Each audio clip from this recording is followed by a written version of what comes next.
Je m'appelle Camille Martin et je ne devrais pas être en vie. Cette nuit-là, il n'y avait ni tonnerre, ni vent, ni signe annonciateur. Seulement un silence profond, si dense qu'il semblait respirer. Je me suis réveillée brusquement, sans raison apparente.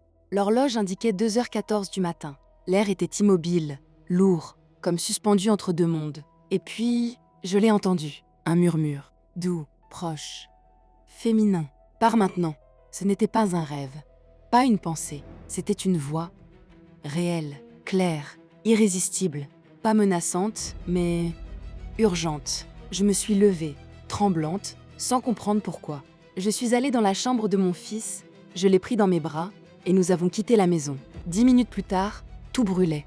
Mais ce que j'ai vu avant que le feu ne commence m'a changé pour toujours. Car certains avertissements ne viennent pas du monde que l'on voit. Ils viennent d'un autre lieu, celui que l'on ressent. Abonnez-vous à Voix de l'Éternité, laissez un like, et dites-nous en commentaire si vous avez déjà entendu, un jour, une voix, une intuition ou un signe qui vous a sauvé. Votre histoire pourrait réveiller une âme avant que le feu ne le fasse. Je me souviens encore du moment exact où mes yeux se sont ouverts. L'horloge rouge sur la table de nuit affichait 2h14. Tout était silencieux. Pas le moindre bruit, pas le tic-tac d'une montre, pas le souffle du vent, même le réfrigérateur semblait s'être arrêté. C'était un silence étrange, trop parfait, comme si le monde entier retenait sa respiration. Puis, l'air a changé. Il s'est épaissi, pas comme de la fumée, mais comme une présence invisible. Quelque chose ou quelqu'un était là. Je suis restée immobile, le cœur battant si fort que j'en avais mal à la poitrine. Et alors, dans ce silence absolu, une voix a traversé la nuit. « Pars maintenant !» Un murmure, si proche que j'ai senti le souffle sur ma joue. Ce n'était pas mon imagination. C'était une voix réelle, féminine, douce, mais d'une autorité qui ne laissait aucune place au doute. Je suis restée figée. La peur s'est mêlée à une étrange certitude. Je devais obéir. Je me suis assise lentement, scrutant les ombres de la pièce. Rien ne bougeait. La porte était fermée, la fenêtre aussi. Et pourtant, j'avais la certitude que quelque chose me regardait. Puis le murmure est revenu, plus clair, plus intime. Claire, pars maintenant. Mon cœur s'est arrêté un instant. Cette voix connaissait mon nom. Je n'ai pas réfléchi. Je me suis levée d'un bond, les jambes tremblantes. J'ai attrapé mon téléphone. Batterie vide. Mon mari n'était pas là. Garde de nuit à l'hôpital.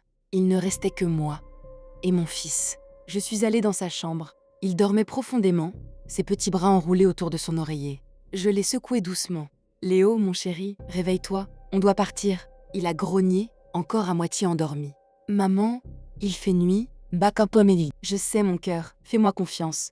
Mets tes chaussures. » Le murmure s'était tu, mais je le sentais toujours, comme une vibration à l'intérieur de ma poitrine. Quelque chose me poussait à bouger. Vite, je l'ai pris par la main. Nous avons descendu les escaliers en silence. Le bois craquait sous nos pas. Le froid mordait ma peau, mais tout semblait étrangement calme. Nous avons ouvert la porte d'entrée.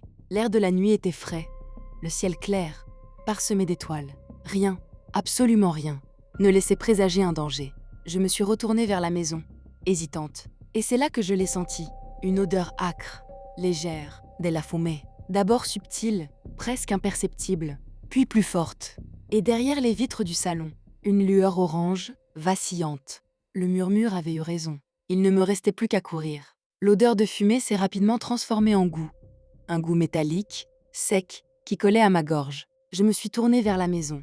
Une faible lueur orange serpentait le long du mur du couloir. Ce n'était pas un reflet, c'était du feu. « Léo, reste derrière moi, d'accord ?» Je l'ai senti serrer ma main plus fort. Son petit corps tremblait, et le mien aussi. Je voulais crier, mais le son refusait de sortir. Une peur pure, primitive, m'a traversée.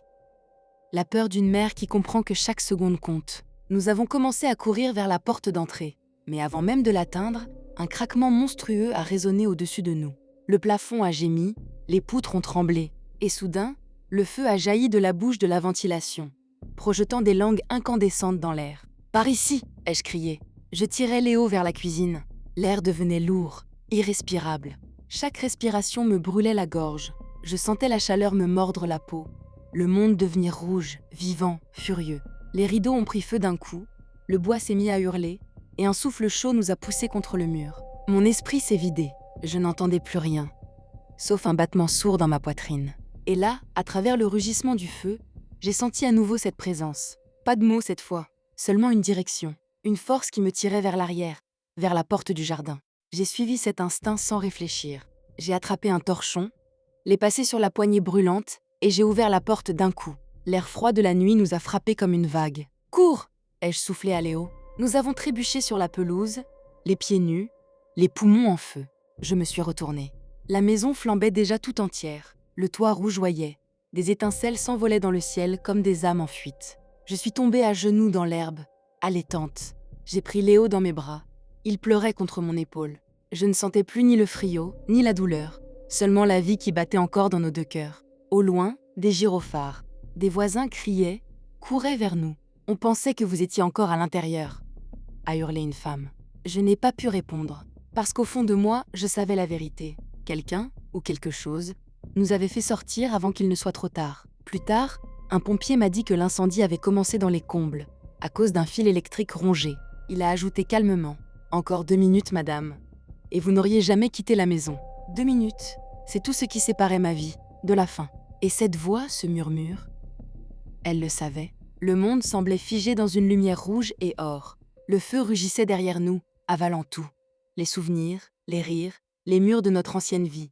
Et au milieu de ce vacarme, la voix de mon fils a percé la nuit. « Maman, la dame m'a dit de me dépêcher. » J'ai tourné la tête vers lui, les yeux pleins de larmes et de cendres. « Quelle dame, mon cœur !» Il m'a regardé, son visage éclairé par les reflets du brasier. Ses yeux étaient grands, brillants, encore mouillés de peur. « Elle n'était pas comme une vraie personne, a-t-il dit. C'était une lumière, une femme faite de lumière. Elle m'a dit que tu ne pouvais plus l'entendre, mais que moi oui, et que je devais t'aider à sortir. » Ces mots m'ont transpercé. J'ai senti un frisson parcourir tout mon corps. Je l'ai serré contre moi, incapable de parler. Comment aurait-il pu inventer cela? Je n'avais jamais parlé du murmure. Autour de nous, les pompiers arrosaient les ruines fumantes.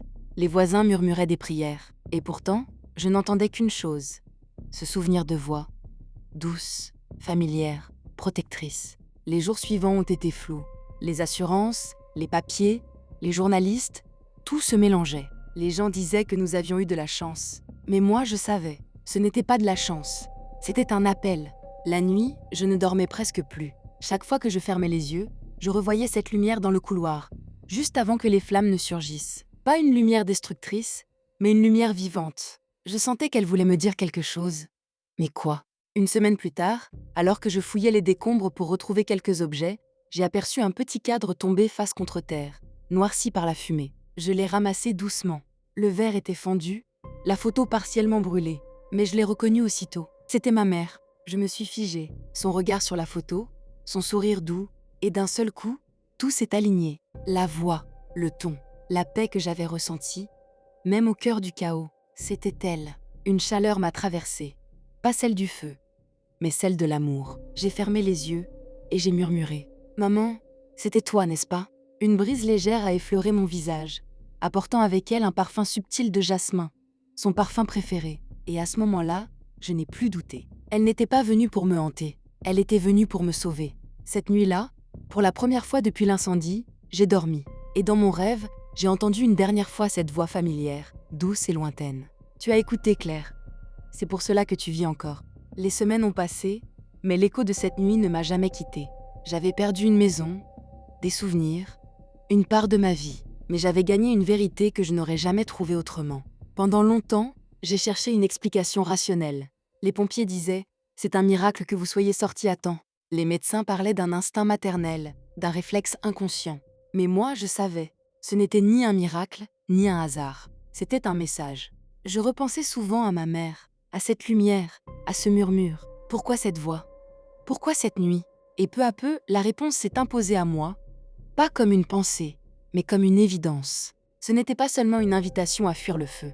C'était un appel à fuir une autre forme d'incendie, celui que j'avais laissé grandir à l'intérieur. Pendant des années, j'avais vécu dans le bruit. Le travail, la fatigue, la peur du lendemain. Je ne priais plus, je ne remerciais plus.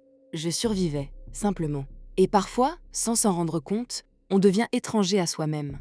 Cette nuit-là, le feu extérieur n'a fait que refléter ce qui brûlait déjà en moi. L'absence, le vide, l'oubli de l'essentiel. La voix est venue pour m'éteindre, pour me sauver des flammes intérieures. Je me souviens d'une phrase que ma mère aimait répéter. Le ciel ne parle pas toujours avec le tonnerre. Parfois, il chuchote. Et je crois que c'est cela, le miracle. Il ne s'agit pas d'une apparition spectaculaire, ni d'un signe qu'on peut photographier. C'est un murmure discret, qui passe entre deux battements de cœur, et qu'on n'entend que si on se tait. Aujourd'hui, je regarde le monde autrement. Chaque lever de soleil, chaque rire de mon fils, chaque instant de silence est devenu sacré. Je ne cherche plus à comprendre le comment. Je me contente d'écouter le pourquoi. Quand on me demande ce que j'ai entendu cette nuit-là, je réponds simplement. Ce n'était pas seulement une voix me disant de quitter la maison, c'était une voix me disant de quitter la vie que je laissais brûler lentement. Depuis, je ne l'ai plus jamais entendue. Mais parfois, dans le calme de l'aube, une brise légère traverse la pièce et me rappelle son parfum de jasmin. Alors je souris, parce que je sais que l'amour ne meurt pas. Il change de forme, et parfois, il prend la voix d'un murmure. Si cette histoire a touché votre cœur, abonnez-vous à Voix de l'éternité. Laissez un like et racontez-nous en commentaire si vous avez déjà ressenti un jour, une présence, une voix ou une intuition qui vous a guidé au bon moment. Votre témoignage pourrait devenir le murmure que quelqu'un attend pour être sauvé.